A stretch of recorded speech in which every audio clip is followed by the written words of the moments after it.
Hey everyone, Tactics here, bringing you guys another Dragonflight tank video, this time on protection paladins. Just like my other videos in this series, I'll be looking at all the changes for this spec moving into the new expansion, including some new and returning abilities, a look at their new tier bonus, the talent tree revamp, as well as just a couple potential builds that'll work for both raid and Mythic Plus content. If you're interested in seeing how the other tanks are looking, I'll link those videos down in the description below, and make sure you guys do subscribe to the channel, of course, as I'll be posting a ton of tank-specific content all throughout the expansion that you do not want to miss. With all that said, let's talk a bit about some of the changes protection paladins are getting, and one of the big ones is Avenger's Shield is no longer granting holy power. Yes, you did hear that right, and the reasoning behind this kind of odd change is to decrease Shield of the Righteous uptime so that some power could be transferred into other abilities and forms of mitigation. That's coming straight from Blizzard as why they are doing this. Personally, I'm not 100% sold on this after playing around with it on beta. It's definitely hard to get used to. I will say I was expecting it to feel a lot worse than it actually did, but that doesn't mean it felt good by any means, right? I think something I'd like to see is maybe something like Grand Crusader procs, allowing those Avenger Shield to give holy power, because it did feel weird in certain situations where you would get a couple procs in close proximity to each other, and you kind of decide, okay, do I use this proc now, or do I spend some time, because I just spent a proc, I need to rebuild some holy power, get another Shield of the Righteous up again, and risk in all that setup time, losing that proc, right, it getting munched. So it doesn't feel great for sure, and I think that's one thing that could help make it feel a decent bit better. And on a note, Divine Toll does still actually give holy power, so at least there is still that. Spell block and kind of how it functions is also getting an update going into Dragonflight, making it actually function like a physical block. One of the bigger changes that could have impacted protection paladins is that this makes it no longer function on periodic effects, like periodic spell damage, dots, stuff like that. But luckily Blizzard did actually decide to account for this, and they baked that functionality into your mastery, so you'll have a chance equal to your block chance while you stand within your consecrate to reduce the damage of those periodic spell effects. So it's slightly more restricted, but overall at least it's still there, still something that prop paladins can mitigate through those means. Last but not least, Paladins did actually gain a battle res in this expansion, though it does cost 3 holy power, which is a little bit yikes in terms of overall cost, but it does exist. Looking at prop Paladins on beta, the biggest problem has actually been getting accurate testing, reliable testing, because prop Paladin has faced an insane amount of bugs. 4 weeks, 100% the most bugged tank out of all 6, and maybe one of the most bugged specs overall. It's been pretty rough to get one of those more accurate pictures about what they can do, what they're capable of, and that means kind of a lot can change depending on which bugs get fixed, which bugs become features, and maybe which bugs get magically added before release. Overall, Paladins still have some pretty nuts burst AoE damage with that Wings Divine Toll combo, but they don't really particularly stand out for me in any of the other categories. They're decently tanky, not the tankiest. They do solid single target. They're not on top, though. They're just kind of middling in most of the other aspects, which isn't necessarily a bad thing either, right? They don't particularly struggle in any area. And like I said, depending on what the bug situation ends up being on release, this could change in either direction, so make sure you keep that in mind.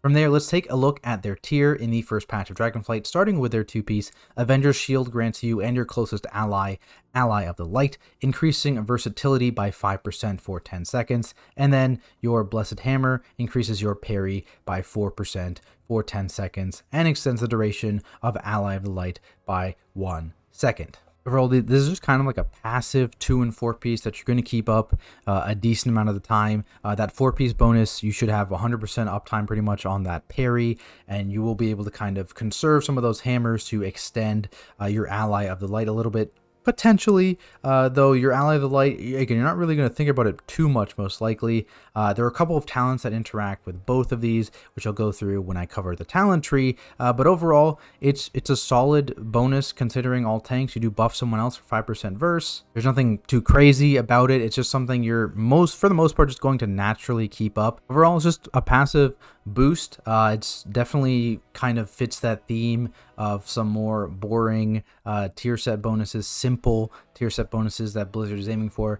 For this first patch, it doesn't have a major impact on you rotationally. It does kind of force you into a couple talents to buff this tier bonus a little bit, but those are kind of talents that you were going to really take anyway. They're very early in the tree. It's not like some of the other specs where it's like, just kind of interact with a talent halfway down the tree or even closer to the bottom. So that's good at least. All right, guys. So now let's take a look at the talent trees here. Let's start off with something a little bit more Mythic Plus related going through this tree here. So Mythic Plus, you're definitely going to want to grab Blinding Light. And then you do have the option to grab Cleanse Toxins here. If that's going to be dungeon dependent, is there a poison or disease that you really want to dispel? Is there multiple? And do you have a healer that has access to this spell as well? It's going to be a situational take. Let's assume that we are taking it initially. Similar idea at the top here with Freedom. Do we need Freedom for this specific dungeon? In some dungeons, that's going to be no, and it's going to open up other options for you. But again, we will take it for now. Along with this, now we're going to grab Hammer of Wrath, of course. Nice execute damage. Here, get a couple points in your Hammer of Justice CDR, which is really, really nice. And then able to grab this Greater Judgment down here, as well as Divine Steed for that little bit of mobility. And this unlocks the second tier. So let's now go down the second tier before picking anything else in this top tier. Avenging Wrath, of course, easy pick there. You got some armor and crit chance over here with a couple of points. Moving over here, we have our kick, and now we can move down another set. So you got Blessed Hammer damage increased by 10%. That's some damage there. And then you have your utility spells in this area. We still have 6 points to spend, so we have some things we can do. So Bop, of course, grabbing Blessing of Sacrifice, as well as CDR on Divine Shield, Ardent Defender, and Lay on Hands. You still have 3 points, and then you have some other options here. So 1 minute Blessing of Sacrifice. This is actually probably one of a pretty big utility for especially high keys in Mythic Plus, because there's a lot of scenarios where you would really, really want this. It's just an extra external in some situations on like boss fights, for example, especially if you have one tanky spec and one less tanky spec that doesn't quite have the same CD coverage as others. So this can be very, very useful. Not mandatory for sure. Again, this is another one of those points where you may not always need it in every dungeon, but when it's good, it is so, so good. Really, really nice utility here that Paladins are gaining with that 1 minute CDR on Blessing of Sacrifice. You then have a few other options here as well. You can get Judgment to do some extra healing over there. You can get additional boosts to your mobility up here with Divine Steed being 2 charges and a 1 second extension on Divine Steed. Or you can grab Incandescence down here, which causes Holy Power spent to have a chance to make your Consecration do some extra AoE damage. And like I said, if you have, or do not need rather, Freedom or Cleanse Toxins, these points can also be moved into these points here for an extra charge of Divine Steed and Divine Steed Extension, and then you can spend these extra points that you gained down the tree in this area. So let's assume, of course, that we do need this. So I'm actually going to put a point in Incandescence, and I'm going to put another point in Cavalier for 2 Divine Steed charges. But again, you have these 2 points to play around with if you want other stuff and you don't need these things in particular. But that does unlock the Capstone row. And now there's something that's probably going to be consistent across all builds, and that's taking like Divine Purpose, Seal of Might, and Sanctified Wrath. This is relatively consistent here. You're going to be doing this, and then it's kind of like what you're choosing to do outside of that, and potentially what is tuning based around, right? Because the tuning is not final as of recording this video, so it could change between now and launch, but you have a couple options on either end of the capstone, right? There's Of Dusk and Dawn, which is controversial to say the least, right? A lot of people really do not like playing around this buff at all. Lots of people do like it, right? So currently not 100% sure on what's going to be the exact best, but you have the ability here to kind of grant, to get Aspiration of Divinity, giving your hammer a chance to grant strength for 6 seconds. That will iron fur basically, so they will overlap. You can get Of Dusk and Dawn as well as Seal of Order. You still have a few points there, and you can finish off by getting Seal of Alacrity. And you have another point that can maybe drop in Consecrate damage, for example. If you're going the other side as well, you can spend 2 points here in Seal of the Crusader, where your attacks have a chance to cause your target to take more holy damage for a short period of time, and then Paragon, so Hammer of Wrath and Judgment deal 10% additional damage, and they will extend your wings. And again, that does leave you with kind of 1 point you can kind of spend wherever you see fit. You could get 1 point into Aspiration of Divinity, but it may be better spent elsewhere. Note right now, Golden Path and Seal of Mercy are very, very undertuned. So they're not really worth investing in at this moment. But again, that's a tuning thing. Those numbers can change. So keep that in mind. Something that could also be done, though, is if you take points out of this, you can drop them over here, and you can end up with all 3 capstones as a paladin. You do end up missing out on Divine Purpose and Seal of Alacrity to do this, but this could potentially be worthwhile, just being able to have all 3 of your capstones. So again, keep that in mind. There's a lot of potential variations here, which is one of the really cool things about the Paladin general tree, at least. There's a lot of power baked into these abilities, and I could see uses for all 3 of them. So that's just 3 different potential variations at the bottom of the tree that you could potentially see use out of. And if you're going to raids, like I said, you'll probably drop Cleanse Toxins. You'll probably drop Freedom. One of these points will go into here. I'll actually do some of this stuff now. We'll go into there. You'll have to drop that. Let's go down here. And then you can grab this, and similarly, like if that's the bottom build. Basically just drop points out of Cleanse Toxins and Blinding Light for sure. I guess you could put Blessing of Freedom somewhere else. You just don't really have too many other options in this bottom node, really. I mean, you could put it into Swift Vengeance maybe, but meh. But that is the general tree for Paladins. Now let's talk a little bit about the spec specific tree. So we've got Avenger's Shield off the top here. Readout is just always going to be the choice in this thing right now, at least with how this works, right? This is when Shield of the Righteous expires, you get some extra block and deal some extra damage for a very short amount of time, whereas this, you get a strength and stamina increase that you can keep up, which is pretty nice. Here, the choice between Hammer of the Righteous and Blessed Hammer. Again, Blessed Hammer is going to be likely what you're going to be playing most of the time. It does have that interaction with your tier. It helps you to keep that up and extend that buff on your tier, so it's nice with that. And honestly, it just feels way better to use than Hammer of the Righteous, so I'm always going to recommend saying Blessed Hammer. Your Grand Crusader procs Shining Light, which is every 3 Shield of the Righteous, gives you that free WOG, and of course Holy Shield, which does work a little bit differently now. It functions more like an actual block, but still very, very strong, especially in dungeon content. Moving down, Inspiring Vanguard, it gives you an increased chance for Grand Crusader to proc, which does help with your 2-piece, and it grants 2% strength. Thing to note, though, is that strength right now is kind of like a very reduced amount. Again, I should caveat this. Paladin is very bugged. I mentioned that at the beginning. I'm going to assume when I'm picking talents here that it's not bugged, but that may or may not be the case on release. Currently, a lot of these talents are bugged in multiple different ways, sometimes making it better, but a lot of times making it worse. So keep that in mind. I'm assuming bugs are fixed before release here when I'm picking a lot of these talents, just so everyone is aware. So I'm going to take Inspiring Vanguard, even though it's bugged right now. And then you have the option here, a couple of decent, well, you're going to take Ardent Defender, so you're going to probably take these later on. But let's move down the tree here. Avenger Shield, granting an Absorb, is quite good. And you can also get Avenger Shield here, kind of doing splash damage to all enemies within 5 yards of the one it's hit, which is again very nice for Mythic Plus in AoE. You also get your Avenging Wrath Might here, damage increase. Sentinel is here, and Sentinel, it seems like a pretty cool CD. Honestly, I'm really interested to see how this will fully function. A little bit bugged when I've been testing it still. It's been bugged for a while, but again, it's very, very interesting and potentially something I could see you taking in very, very high-end content where you all of a sudden, you know what, yeah, I'm going to drop a little damage. I want to be a little bit more tanky, especially my wings. It's definitely an option, but for now I'm going to say, in general, you're probably going to be taking Avenging Wrath Might, as well as Guardian of the Ancient Kings of Force. And now you kind of have a few more points. Again, we're looking at Mythic Plus. Consecrate is going to have a fair amount of target, so an extra 20% damage. It's pretty nice. It's not bad at all. On top of this, parry for each target hit by Avenger's Shield. Also pretty nice in Mythic Plus, less so in raids, but very, very nice in Mythic Plus.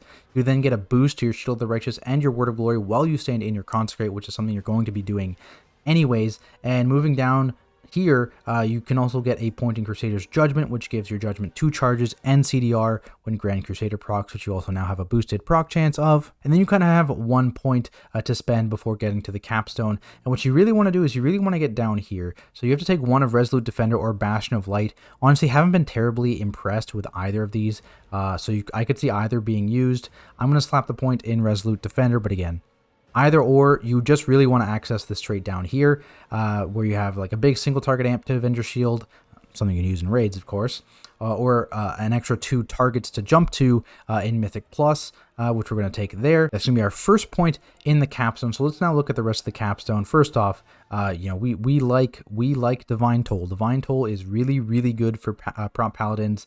It's been insane for them. So we're going to grab these 2 points here, which we really want anyways, actually. So each holy power spent reduces the CD of Avenging Wrath and Guardian of the Ancient Kings.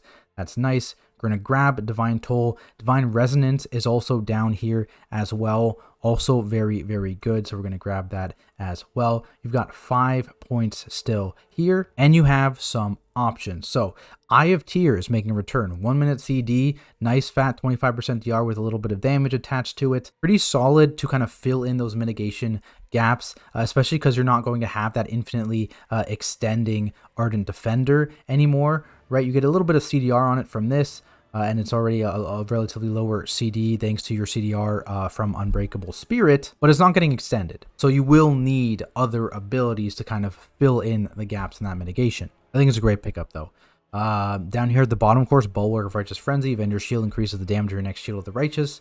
It's a current legendary, so that's an awesome pick in Mythic Plus as well, since you're going to be hitting quite a few targets. This trait is not super great, so you never really want to consider that one.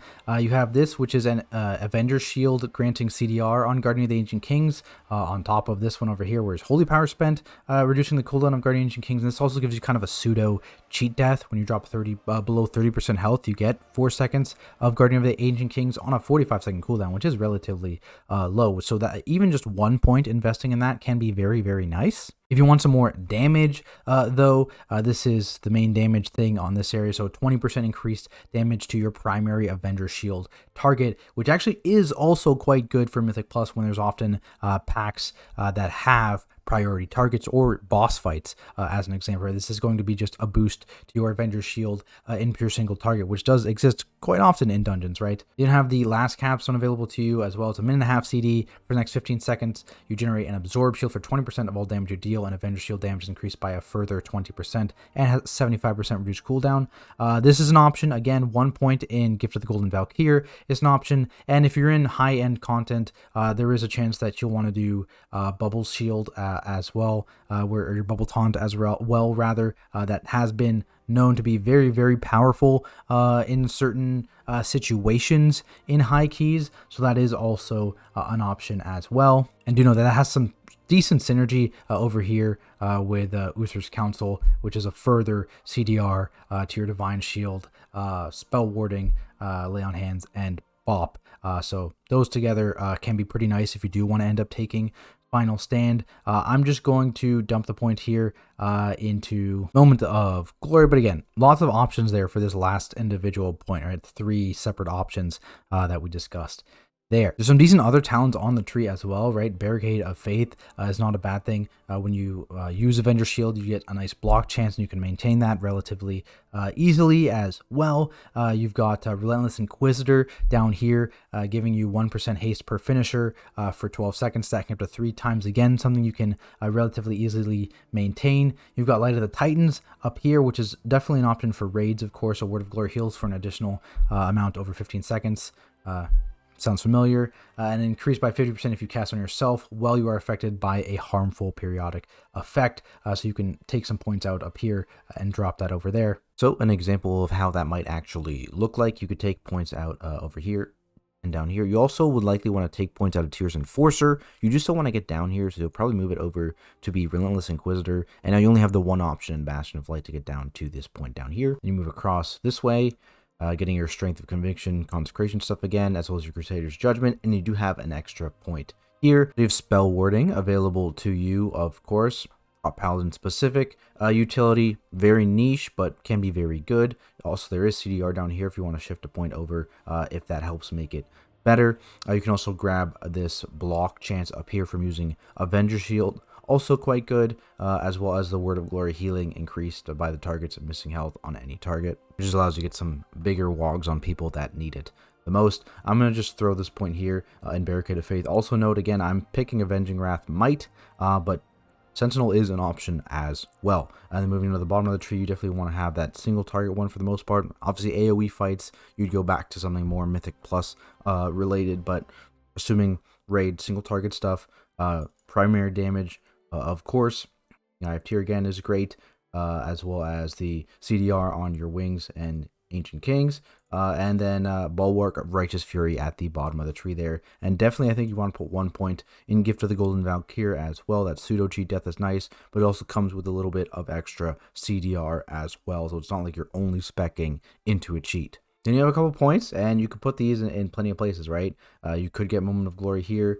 You can go Divine Toll, Resonance, right? That's something you can do as well. But you have some flexibility with those points to kind of adjust as you see fit. But there we have it, guys. That is the Protection Paladin. Overall, they're looking okay. Definitely not the best tank we've seen, but also not the worst. Could be Guardian Druids. Definitely some things I'd still like to see improved in this tree, specifically those bugs, right? Tons and tons of bugs, but they're not in the worst spot for sure. But let me know what you guys think down in the comments below. Are you thinking about maining Prot Paladin? What are your thoughts? I'd love to hear them. If you have any questions, of course, as well, down below, or come stop by my Twitch channel at Tactics, and I'll do my best to answer over there. I do stream Beta Mythic Plus on the weekends, of course, as well as High Mythic Plus and Mythic Rating, all from a tank POV. Otherwise, guys, thank you so much for watching, and I'll see you in the next video.